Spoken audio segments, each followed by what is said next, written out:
APCC అధ్యక్షురాలు YS Rajasekhara Reddy కుమార్తె YS Sharmila కుమారుడు వైఎస్ రాజారెడ్డి వివాహ నిశ్చితార్థం ఈరోజు జరిగింది హైదరాబాద్ గోల్కొండ రిసార్ట్స్ లో.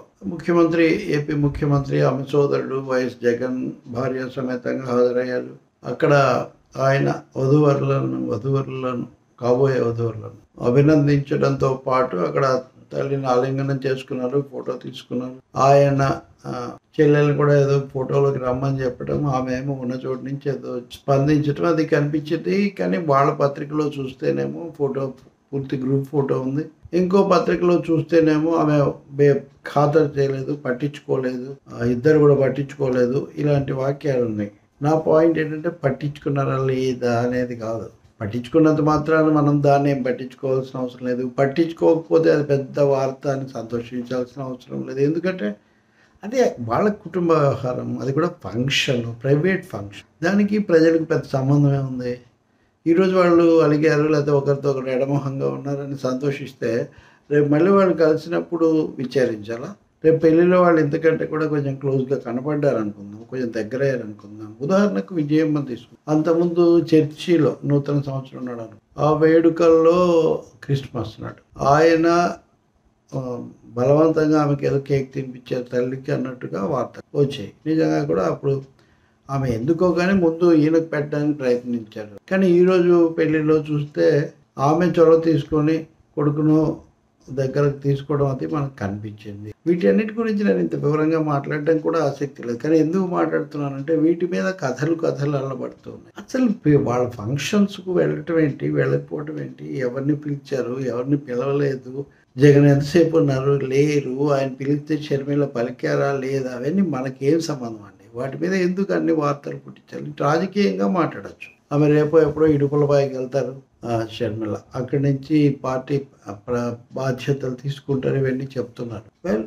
అది రాజకీయమైంది. అక్కడ ఏం మాట్లాడతారు, తర్వాత ఏం చేస్తారు, ఏం అడుగులు వేస్తారు, వీటి గురించి మనం మాట్లాడతాం. అంతేగాని వాళ్ళ నిశ్చితార్థాలు, వాళ్ళ పెళ్ళిళ్ళు, లేదా ఇతర కార్యక్రమాలు, వీటి గురించి పదే ఫోకస్ చేయటము, వాటి అవే పెద్ద వార్తల్లాగా చేయటము, అసలు సమస్యలను పక్కదో పట్టించడానికి ఎంతసేపటికి ఆ వ్యక్తులు, ఆ కుటుంబాలు చాలా పెద్ద అన్నట్టుగా వాటి తిప్పడానికి ఇవి దోహదపడతాయి. ఎవరు ఎందుకు మాట్లాడలేదు, ఎందుకు మాట్లాడారు అనే దానికంటే ప్రజలకు రాజకీయంగా విధానపరంగా వాళ్ళు ఏం చేస్తారు, వాళ్ళ వల్ల ఏమైనా మేలు జరుగుతుందా లేదా, వాళ్ళు రైట్ పాత్లో ఉన్నారా లేదా, ఇది చాలా ముఖ్యం. ఆమె ఎటు బి టెస్టెడ్. ఆమె రంగంలోకి రావాలి. తెలంగాణలో విఫలమైన ఆమె ఆ నాయకురాలు ఆంధ్రప్రదేశ్లో ఏ మేరకు సఫలమవుతారనేది చూడాలి. కాంగ్రెస్ పాత్ర ఏంటి, ఇవన్నీ కూడా మనం పరిశీలించాలి. ఒకటి జోస్యాలు ఇప్పటికే విఫలమైనవి. తెలుగుదేశంతో కలవటం అన్నది అయితే జరగలేదు, బహుశా జరగదు.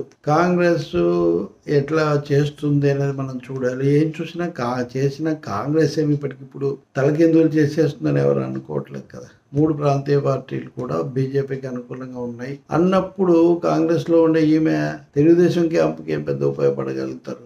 ఇవన్నీ ప్రశ్నలు ఉన్నాయి. బీజేపీని ఎదుర్కోవడం అంటున్నారు. తెలంగాణలో కొంచెం భిన్నమైన అభిప్రాయం కలిగించారు, చివరిలో మారారు. కానీ ఇప్పుడు సెక్యులర్ అంటున్నారు, లౌకికం అతి పెద్ద పార్టీ అంటున్నారు. అది చాలా మంచి. దాంతో ఎవరు ఏకీభవిస్తారండి? బీజేపీ మత పార్టీ అన్న దాంతో తెలుగుదేశం ఒప్పుకుంటుందా, జనసేన ఒప్పుకుంటుందా, ఎవరు ఒప్పుకుంటారు? ఇంకా ఒప్పుకున్నప్పుడు దాంట్లో ఇంకే సంగతి ఏముంది? కాబట్టి దీన్ని సాగదీయటం. ఇంకా రెండోది చెప్తాను నేను, మనము కొన్నిటికేమో చాలా ఎక్కువగా ఇచ్చి, ఇప్పుడు ఎన్టీఆర్కు ఈరోజు జోహార్లు అర్పించే కార్యక్రమం వర్ధంతారు. అక్కడ బాలకృష్ణ వెళ్ళేసరికి అంతకుముందు అక్కడికి జూనియర్ ఎన్టీఆర్ వచ్చి వెళ్ళినప్పుడు పెట్టిన ఫ్లెక్సీలను ఆయన తీసేయించారు. ఇది నిజానికి కొంచెం రాజకీయం. జూనియర్ ఎన్టీఆర్ చుట్టూ ఎందుకు తిప్పటం, దాని మీద నాకు పెద్ద ఆసక్తి లేదు నిజానికి. వైసీపీ వాళ్ళు కూడా అంత సమయం ఎందుకు వెచ్చిస్తారో దాని చుట్టూ, దాని మీద ఎందుకు వాళ్ళు ఏం ఆశిస్తున్నారో కూడా నేను చెప్పలేను.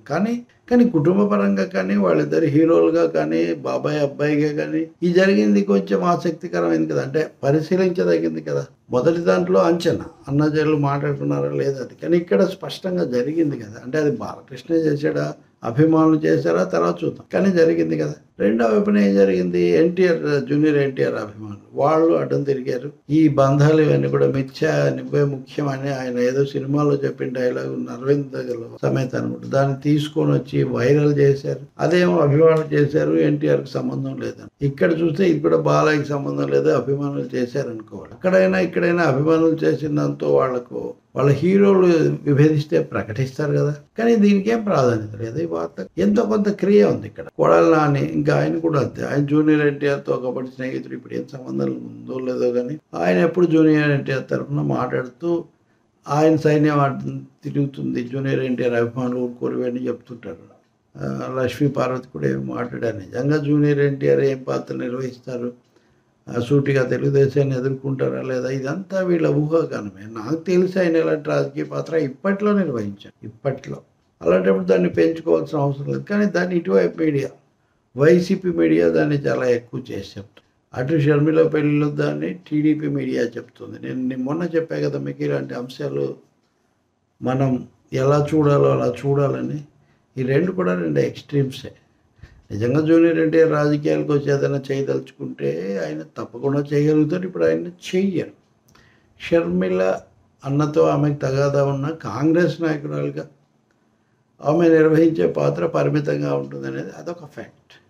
దాన్ని పక్కన పెట్టి అక్కడ అన్నాచెల్లెల తగాదా అనే దాన్ని ఎక్కువగా చెప్పడం వల్ల కూడా పెద్ద ప్రయోజనం లేదు. అది కూడా విధానపరంగా కాకుండా పెళ్ళికి ముందు నిశ్చితార్థంలో జరిగిన దాన్ని బట్టి ఎక్కువ ఊహాగానాలు వండడం అన్నది కూడా పెద్దగా అవసరం లేని వ్యవహారమే. దానికి అంత ప్రాధాన్యత లేదు, అంత సీన్ లేదంటారే. ఆ ఘటనకు అంత సీన్ లేదు. నిజంగా వాళ్ళు రాజకీయంగా ఘర్షణ పడితే పడనివ్వండి. ఘర్షణ పడిన తర్వాత రాజకీయ నాయకులుగా పరస్పర విరుద్ధులుగా మనం చూస్తాం, కానీ అక్కడ అన్నా చెల్లెళ్ళు అన్నదే మనం చూస్తున్నాం, చూడం కదా. అలా చూస్తే చాలామంది నాయకులు చాలా పార్టీలు అటు ఇటు ఉంటారు. అసలు let she prove herself in the point. ఇంకా ప్రూవ్ కానీ ఇంకా అడుగు కూడా వేయని వ్యక్తిని తీసుకొచ్చి పాలించే వ్యక్తితో పెట్టేసి అంతా అయిపోయిందని చెప్పటం, ఇక్కడ నేను జగన్ను సమర్థించటం కానీ అవసరమే నాకు లేదు. కానీ ఎక్కువ చేసి చెప్పటం వల్ల, షర్మిల వచ్చాక జరిగే ప్రభావాన్ని ఎక్కువ చేసి చెప్పటం వల్ల పొరపాటు అంచనాలు ప్రజలకు ఇచ్చిన వాళ్ళం అవుతాం. తద్వారా రాజకీయాలు కూడా కొంచెం అనవసరమైన విషయాల చుట్టూ తిరుగుతూ ఉంటాయి. అండ్ ఫైనలీ ఫంక్షన్స్లోనూ ప్రైవేట్ కార్యక్రమాల్లోనూ ఎవరెవరు నవ్వారు, ఎవరెవరు కలిశారు, ఎవరు స్నేహంగా ఉన్నారు, ఎవరు దూరంగా మెలిగారు అనేవి ప్రజల బొత్తిగా ప్రమేయం లేని